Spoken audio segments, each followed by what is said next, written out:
নমস্কাৰ বন্ধু বান্ধৱীসকল, আজি তোমালোকৰ বাবে লৈ আহিছোঁ ৰাজ্যিক পঞ্চায়ত আৰু গ্ৰামোন্নয়ন প্ৰতিষ্ঠান চাকৰি ওলাইছে, অৰ্থাৎ 28টা মেনেজাৰ পোষ্টৰ ভেকেঞ্চি খাই ওলাইছে। চেলেৰি হ'ব 35,000 টকাৰ পৰা আৰম্ভ কৰি। তো তাত দেখাই দিওঁ যে পোষ্ট হৈছে 27টা। এডুকেশ্যন কোৱালিফিকেশ্যন আছে MSc আৰু BTech। পোষ্ট নম্বৰ 1 পোষ্ট হৈছে ডিষ্ট্ৰিক্ট প্ৰগ্ৰেম মেনেজাৰ। পোষ্ট আছে 12টা post.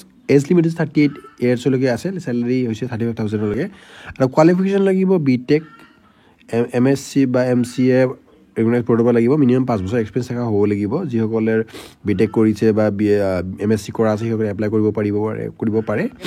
Assistant district programme manager, অৰ্থাৎ 1 নম্বৰ পোষ্টটোৰ এছিষ্টেণ্ট হিচাপত আৰু পোষ্ট আছে 15টা, অৰ্থাৎ টোটেল 27টা পোষ্ট ওলাইছে। তো তাৰ বয়স হৈছে বয়স হয় একেই সময়সীমা যে 38 ইয়াৰ্ছলৈকে আৰু চেলেৰি হ'ব 30,000, অৰ্থাৎ 5 টকা কম হ'ব ডিষ্ট্ৰিক্ট প্ৰজেক্ট মেনেজাৰতকৈ। তো বাকীখিনি একে কোৱালিফিকেশ্যন চেম লাগিব, অকল ইয়াত এক্সপিৰিয়েঞ্চটো ডিষ্ট্ৰিক্ট মেনেজাৰৰ কাৰণে আছিলে 5 বছৰ, ইয়াত মিনিমাম 2 ইয়াৰ্ছ এক্সপিৰিয়েঞ্চ কোৱালিফিকেশ্যন হ'ব লাগিব। বাকীখিনি এপ্লাই কেনেকৈ কৰিব, অনলাইন ক্লিক কৰিব, ৱেবছাইটটো আপোনাৰ লিংক ডেছক্ৰিপশ্যনত দিয়া থাকিব। লিংকত ক্লিক কৰিলে আপুনি এপ্লাই কৰিব পাৰিব। আৰু ইয়াৰে আমাৰ অফিচিয়েল এডভাৰটাইজটো হৈছে এইটো।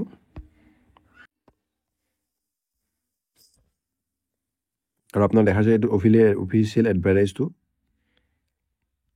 আৰু যদি আপোনালোক লাগে আমি ডিছক্ৰিপশ্যনত অফিচিয়েল এড্ৰেছৰ লিংকটো দি দিম, আপোনালোকে ডাউনলোড কৰিব পাৰিব, ৱেবছাইটৰ পৰা গৈ এপ্লাই কৰিব পাৰিব।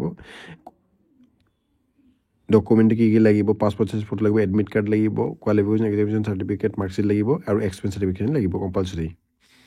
লাষ্ট ডেট হৈছে 17/2 পৰা আৰম্ভ হ'ব, অৰ্থাৎ 11/3 তাৰিখৰ 11 মাৰ্চলৈকে লাষ্ট ডেট আছে। এপ্লাই কৰিব পাৰিব, 11 মাৰ্চ লাষ্ট ডেট আছে, আপুনি এপ্লাই কৰি ল'ব পাৰিব সোনকালে। এপ্লাই কৰি লওক যিসকলে এতিয়া বৰ্তমান চাকৰি পোৱা নাই সেইসকলে এপ্লাই কৰিব। আৰু ছাবজেক্ট কি থাকিব, জেনেৰেল নলেজৰ ওপৰত আপোনাৰ 50% থাকিব, ছাবজেক্ট নলেজৰ ওপৰত 50 থাকিব, জেনেৰেল নলেজ ছাবজেক্ট নলেজৰ ওপৰত 50 মাৰ্কছ থাকিব, জেনেৰেল নলেজৰ ওপৰত 25 থাকিব আৰু জেনেৰেল ইংলিছৰ ওপৰত 20 মাৰ্কছ থাকিব। সেইটো জেনেৰেল আৰু তো যিসকলে এপ্লাই কৰা নাই এপ্লাই কৰিব পাৰে, সোনকালে এপ্লাই কৰক, আকৌ চাকৰি ল'বলৈ সক্ষম হওক। আৰু যিসকলে আমাৰ চেনেলত নতুনকৈ আহিছে চেনেলটো লাইক কৰিব, ছাবস্ক্ৰাইব কৰিবলৈ নাপাহৰিব। আৰু যিসকলে আমাৰ চেনেলৰ সৈতে জড়িত হৈ আছে সেইসকলক অশেষ ধন্যবাদ আৰু কমেণ্ট কৰিবলৈ নাপাহৰিব। ধন্যবাদ।